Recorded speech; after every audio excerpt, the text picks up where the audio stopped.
Yan mga ka-vlogs, hindi na naman tayo sa buhay at trabaho sa Canada. Yan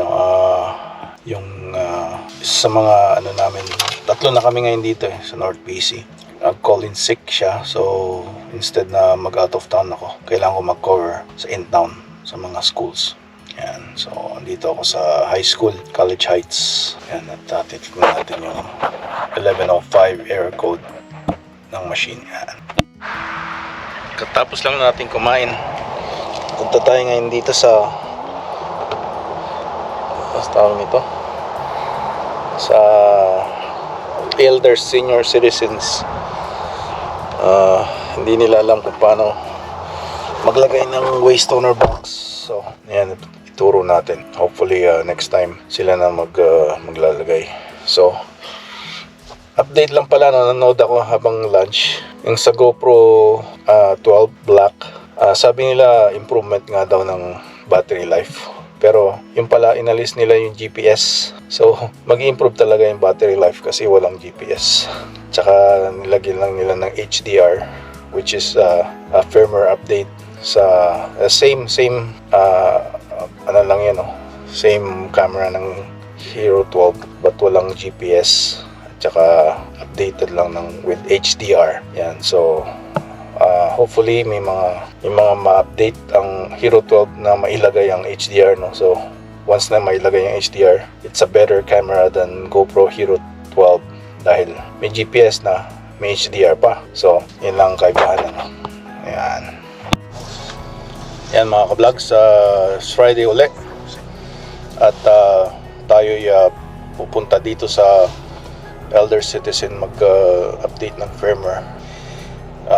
2014 pa yung firmware nila so legacy na yung printer. So I told them if it doesn't like kung may Windows 11, 12 na, they're stop supporting the legacy printer. So but we'll still try to update the firmware and see if it prints, kasi meron silang ayan, may tumatawag sa akin mga ka-vlog. Sandali lang. Hello. Hey Rob, good morning. How's it going? Hey, no bad man. Just wondering about the DP dot for the Biscop B750i. A few moments later. Ready lang natin yung pickup truck para pick up tayo ng old fridge na hindi na daw nag-work. So it wasn't working for a couple days daw. Nagpunta siya ng Grand Prairie, yung renter, tapos nasira daw yung mga grocery niya sa fridge. So but naiwan yung asawa niya doon, I could have told me then. Yung mismo ng long weekend, Sunday niya sinabi. Wasn't checking my cell phone. So now gusto niyang i-reimburse ko yung binili nilang used na fridge, $600, tapos $200 daw yung installation, tapos 300 yung grocery. Sabi ko, yung grocery, yung mga coke dun, hindi naman nasisira yun, yung mga nasa can, lahat yun ni-reimburse mo rin. Sabi ko, yung mga milk and meat lang ang i-reimburse ko, na yung mga nasisira ba sa freezer. So ayun, medyo sabi niya kausapin na lang daw ako pagka andun na, pag pinick up ko na. So alam ko may temperament yung asawa niya, yung lalaki. So baka magano na naman ang temperament, kagaya nung ginawa ko yung fence. Sabi niya is inano na tawag nun, like pinush-push niya. Sabi it's not matibay. So sabi ko it's not even a fence, it's a gate para sa likod, right? So ayan, I will see what happens. Might have to bring my mental A game. Yan ang problema sa mga ganyang klaseng disagreement. Gusto nilang so total nung nire-reimburse niya is 1,100 something.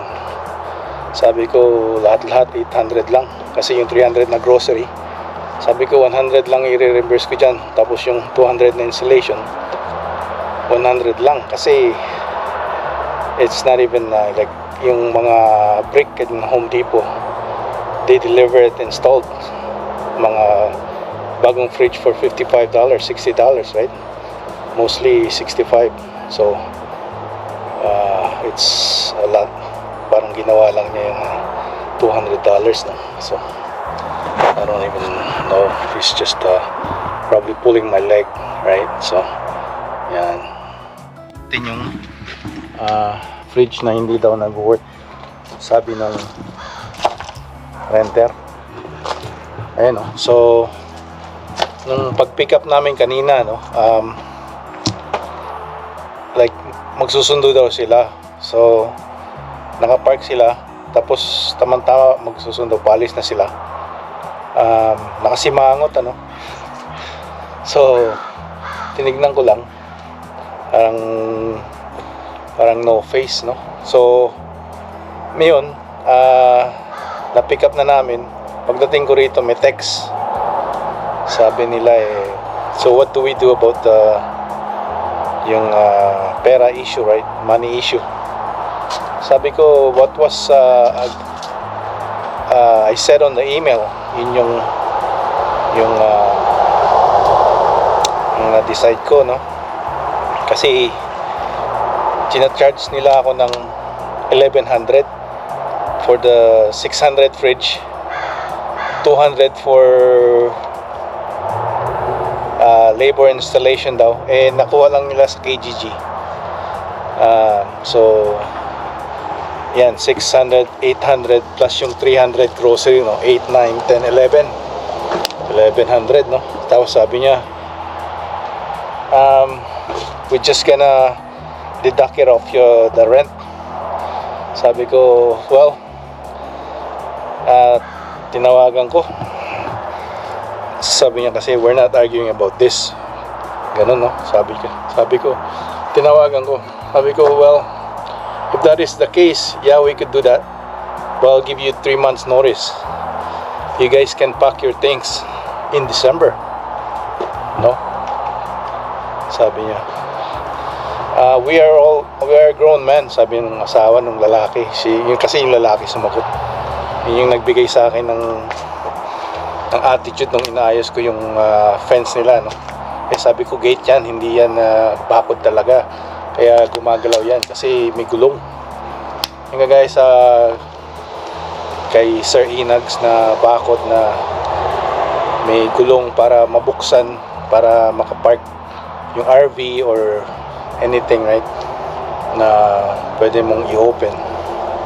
So anyways, shoutout kay Inags, no?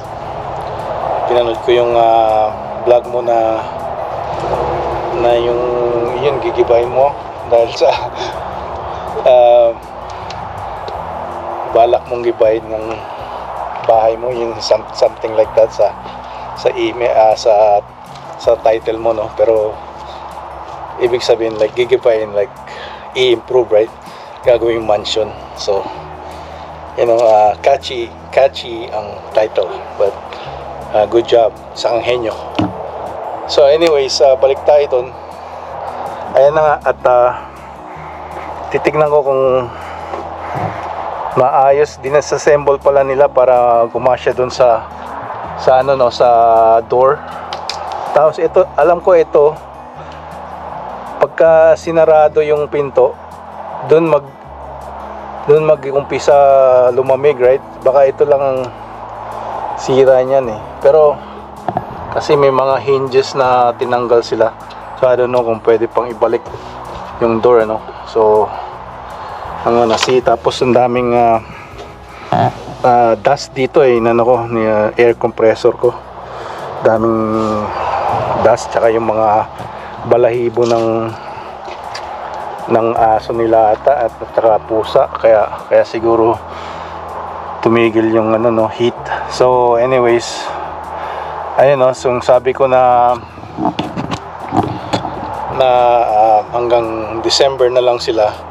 Sabi niya, I'll be home in half an hour, you can come to my house. Tapos yun, after mga maya-mayang konti nag-text na sabi niya we don't wanna argue about this, right? We are good tenants. We are sorry about how we reacted. So dinagdagan niya ng $50 yung napagkasunduan namin, na sabi ko inpis na 1,100, sabi ko kasi 800 kasi 600 yung nakuha nilang Samsung fridge. Pero syempre sa KGG nila kinuha, malay ko ba kung natawaran nila yun, no? So 600 sabi ko, tapos yung sabi nilang 200 na installation and labor na pick up delivery, sabi ko $65 ang Home Depot, ang the brick magi-install, delivery $65 kasama dun sa brand new na appliance. So sabi niya, I had to pay my brother, right? Sabi ko, wow, your brother, that's not a professional installation. Yung galing sa nag-invoice nila is just from them, right? Some written invoice. So sabi ko, well, sabi niya, yun nga sa text niya, sabi niya, is $850 fair. Dinagdagan niya $50 yung sinabi kong 800. So sabi ko, okay, that is fair, instead of 1,100, right? Kasi balak nila. So yun, sabi ko, you can either send the balance to me on the 15th, kasi every 15th sila nagbabayad, or pay the full amount and I will set you back or send you the other amount for that invoice, right? $850. So anyways, yun lang mga ka-vlogs, no? Hindi tayo nagpatinag dahil parang porket Pinoy tayo, parang sa una kala nila malitin tayo, puti sila, but we got the ace, right? So yun lang, kailangan lang lakas ng loob at tibay ng dibdib, I guess. But yung asawa niya kasi parang nagmumotor tapos puro tato pa, kala mo taga Bilibid. I'm not saying na yung mga lahat, pero lahat ng parte ng katawan niya nakatato, pati dito, lahat yan, pati sa arms. So I mean, tayo meron lang, pero isa lang. Yun lang yung first and last ko na tato. Pero gusto ko pa sana, kaso sa edad natin hindi na bagay, no? So but that's like maybe 15 or 20 years ago. Yun. So anyways, yun na muna mga vlogs, at sana'y may mga napupulot kayong aral sa aking mga tips sa ating mga vlogs, dahil ang layunin ko lang naman ay either makapagpapasaya or makapagbigay tips sa inyo dito sa buhay sa Canada. Yun lang, at sana ay magandang inyong weekend. Alrighty, yan, magandang araw natin. Ito, maglilinis na ako ng truck para gamitin natin kumbaga sa weekend. Mas mura nga pala ang insurance ng truck.